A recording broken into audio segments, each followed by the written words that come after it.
ken ragpo idi aklune ayat ngayon daton mo.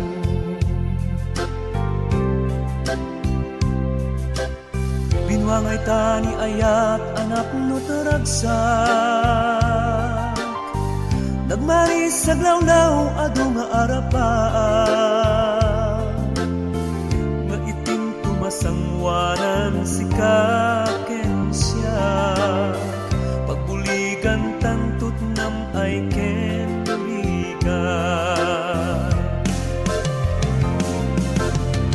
Iti adayon ditoy din nagbiag ko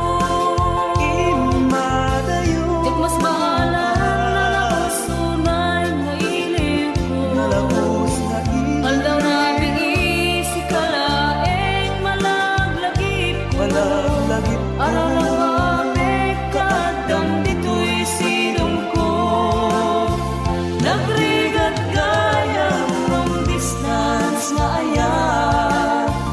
Message mo Facebook ka na